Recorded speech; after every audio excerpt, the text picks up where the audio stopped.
Hello and welcome. My name is Andy Robinson, and I'm here today to bring you a 12-part series on the topic of thriving in uncertain times. That's certainly the world that we live in. And we're going to produce one video a week for the next 12 weeks, beginning today, offering you some strategies, some ways of thinking, and some ways to be so that you can truly thrive in the uncertain world that we live in. And there's no question that's where we are. Unimaginable is the world that we've lived in over the last year plus. When the pandemic started, none of us believed that this was happening when it started. We didn't predict it, we didn't see it, but it landed squarely in the world, and it's changed so much, and it's changed everything, and it's still changing things. That's truly the world that we live in. But what I want to offer you is that the pandemic is just one example of a VUCA world that we live in.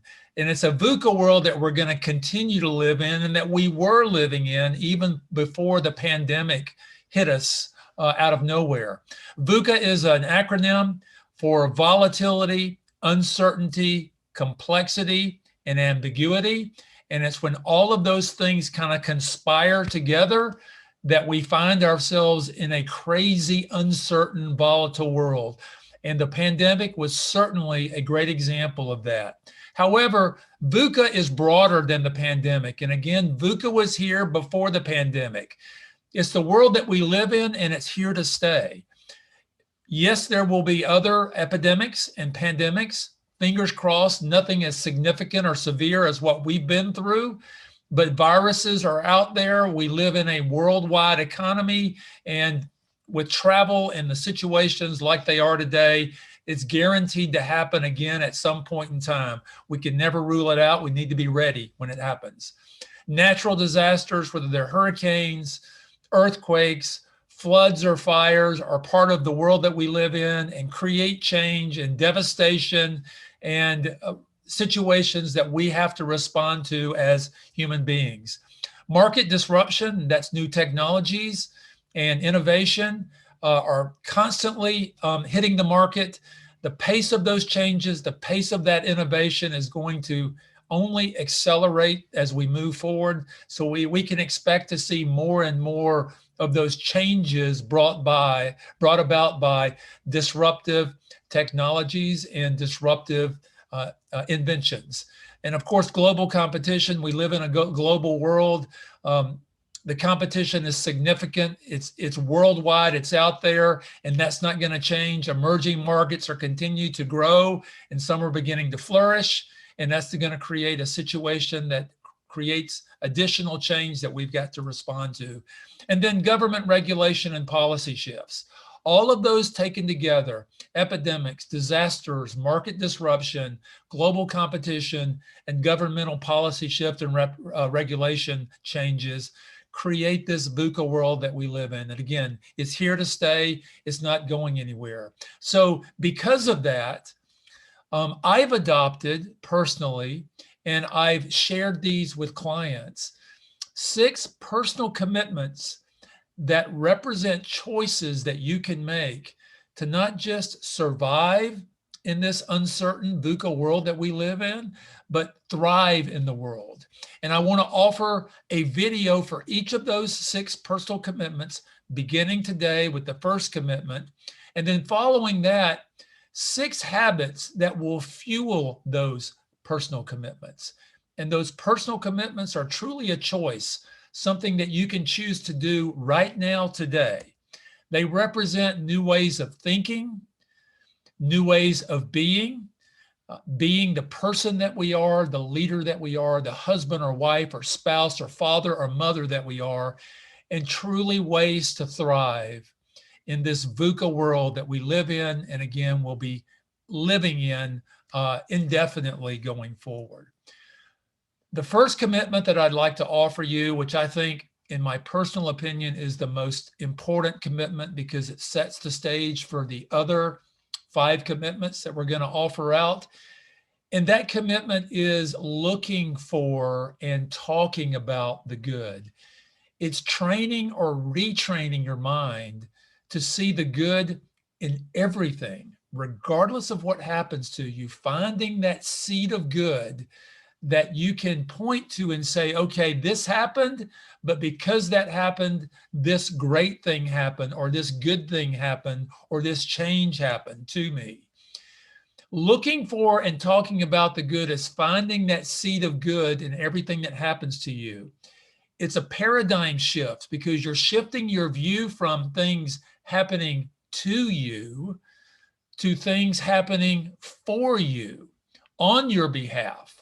For all of us, we all can think that way. This happened not to me, but for me. And I've got to figure out why it's good, what changes I need to make, or what things I need to do differently because of that.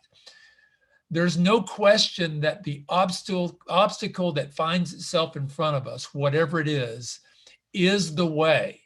It's the path forward. It's the thing that we've got to navigate over or figure out how to get around or bust up so that we can get through there. But it requires change. It requires doing something differently. And the obstacle becomes the way. And good things will come out of that navigation through, over, or around that obstacle as we move forward.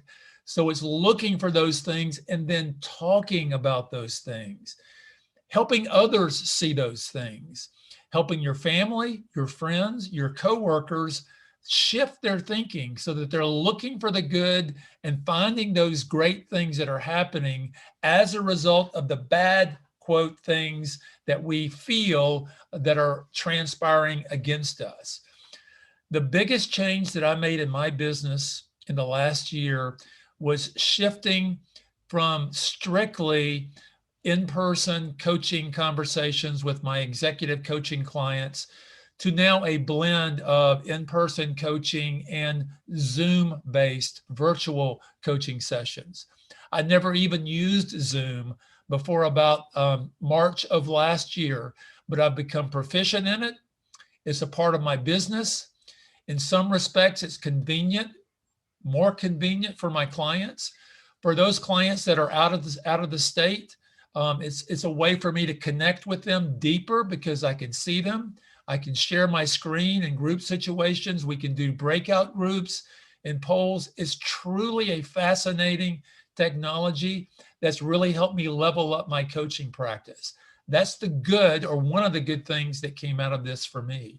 And I'm just asking you all to think about those seeds of goods that are in those things that are happening now for us that we need to respond to and become a better person, a better leader, a better family member, a better husband, and a better wife going forward.